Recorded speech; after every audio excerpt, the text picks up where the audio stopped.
STI2D Coronavirus, la chaîne pédagogique du technique. Et bonjour à tous, nous nous retrouvons pour un cours concernant l'adressage IP.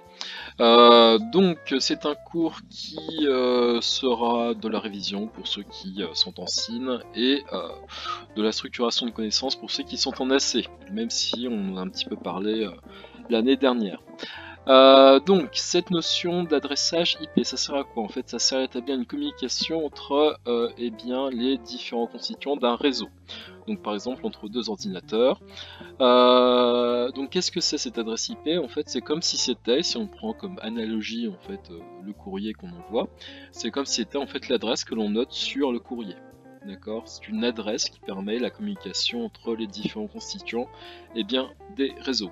S'il n'y a pas d'adresse IP, il n'y a pas de contact possible. D'accord? Donc voilà pourquoi on utilise cet adressage IP. D'accord? Donc si je veux envoyer quelque chose à Patrice, voilà, de la part de Ludovic, eh bien je dois avoir une adresse IP afin que la communication puisse se faire. Donc en résumé, elle permet de localiser la machine dans un réseau d'ordinateurs et donc d'établir la communication. Quelques notions concernant le protocole sur l'adressage IP, donc ça vous lirez ça tranquillement chez vous.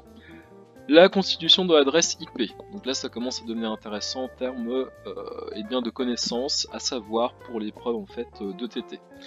Une adresse IP, donc IP c'est pour Internet Protocol, c'est constitué en fait de nombres binaires en 32, enfin d'un nombre binaire pardon de 32 bits. Voilà. Donc ici, on a deux types d'écriture concernant cette adresse IP. Donc on a l'écriture décimale, donc 172, 16, 254, 1, et on a l'écriture binaire, d'accord, constituée exclusivement de 0 et de 1.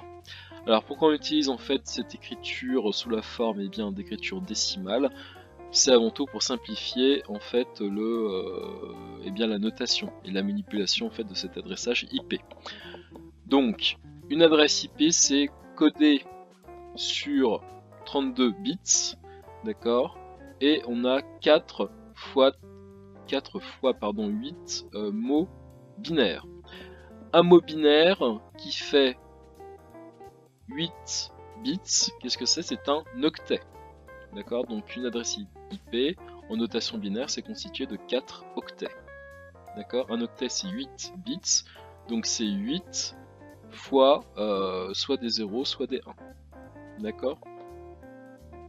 La suite, comment connaître son adresse IP? Donc là vous ferez cette petite manipulation sur votre ordinateur, sachant que ça peut varier si vous êtes sur Apple, Windows 7 ou Windows 10. Structure de l'adresse IP.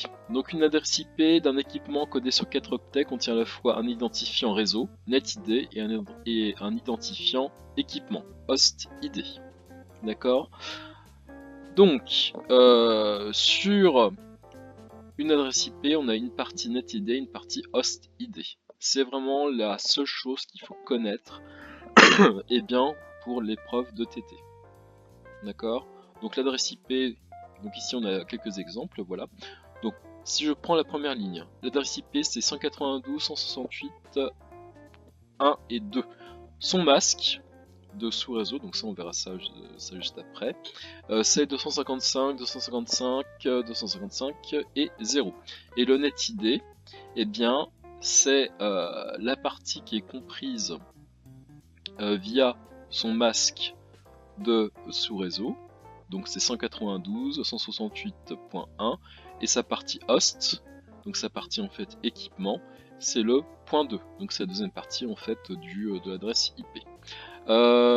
Autre exemple, avec un masque qui est égal à 255.0.0.0. Ici, le NetID, c'est exclusivement que la partie de gauche de l'adresse IP, et le HostID, c'est les trois autres parties. D'accord? Donc le .2, .5 et .63, etc., etc. Et tout ceci, en fait, ça nous permet de générer et de connaître l'adresse d'un sous-réseau. Adresse d'un sous-réseau que l'on verra juste après, à savoir en fait comment on la constitue. le masque de sous-réseau. Donc une adresse IP est toujours associée à un masque de sous-réseau, c'est grâce à celui-ci que l'on peut déterminer l'adresse IP, le numéro de la machine et le réseau sous-réseau auquel il appartient. Pour déterminer l'adresse de réseau, on effectue l'opération logique et. Donc l'adresse de réseau, c'est l'adresse IP et le masque. D'accord? Donc si je reprends en fait mon tableau précédent, on avait une adresse de sous-réseau qui était là.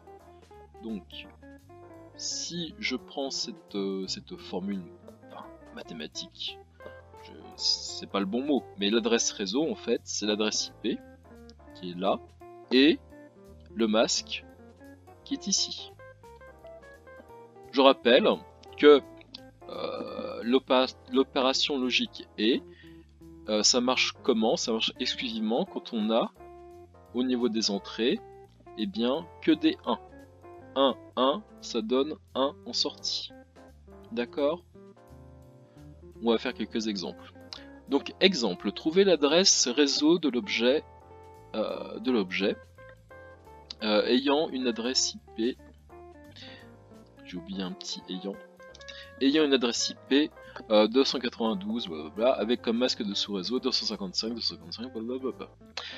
Donc, première chose que l'on fait concernant en fait notre adressage IP, on convertit en binaire, d'accord?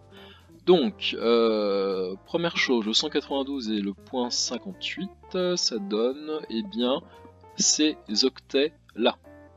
Donc je vous ai épargné en fait la partie calcul à faire à la maison. Le masque, c'est 255, 255, 255, 0. Donc que des 1, que des 1, que des 1 et des 0. D'accord? Et quand on fait la fonction et, donc pour déterminer en fait l'adresse réseau, et bien si je prends la première colonne qui est là, la première colonne de l'octet, j'ai 1, 1, ça donne 1 quand on applique la fonction et. 1, 1, ça donne 1 quand on applique la fonction et. Par contre 0, 1, bah, ça fait 0. 0, 1, 0, 0, 0, 0. D'accord? Donc c'est très simple. Dès qu'il n'y a que 2 fois 1, eh bien on a, en termes d'adresse de sous-réseau, un 1 en sortie. D'accord? Donc l'adresse IP au final que l'on trouve, c'est 192, 58, 120, 0. D'accord? Donc très simple, hein. La solution qui est là, eh bien si on reprend que mon écriture en fait en décimale, bah, c'est très simple à comprendre. À partir du moment où on a nos masques qui sont égaux à 255 ici, et pour mon adresse IP, les trois premières parties, 192, 58, 120, eh bien on prend exclusivement ces parties-là, d'accord, que l'on retrouve. À partir du moment en fait où il y a 0, eh bien on prend pas cette partie-là. Donc ça vient en fait de la fonction et, qui exclut automatiquement eh bien la partie de l'adressage IP. Exercice à faire à la maison. Donc vous refaites le même principe et vous me trouvez l'adresse réseau de cette adresse IP en appliquant ce qu'on a vu précédemment. Pour le tableau suivant, on a l'adresse IP, on a le masque, à vous d'identifier le NetID et le HostID, d'accord, et à vous de déterminer l'adresse de sous-réseau, donc là très simple. Et enfin pour l'exercice 2, c'est un extrait de sujet de TT, donc celui de cette année, d'accord. Donc je vous ai mis les questions relatives à cette notion d'adressage IP, et vous allez très vite vous rendre compte que même si vous ne comprenez pas le principe de l'adresse IP, en regardant un petit peu les différents documents techniques, eh bien c'est pas compliqué à comprendre et à appréhender et à répondre aux questions. D'accord? Comme j'ai corrigé en fait les épreuves de TT de cette année, j'avais eu beaucoup de bonnes réponses.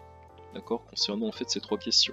Sauf pour la partie identifiée, la partie NetID et HostID, où là c'était un petit peu plus compliqué pour les uns et les autres. Donc j'espère que ça vous plaira. N'hésitez pas à me poser des questions en commentaire, j'y répondrai volontiers. Et on se retrouve pour la prochaine vidéo. Voilà. Courage à tous.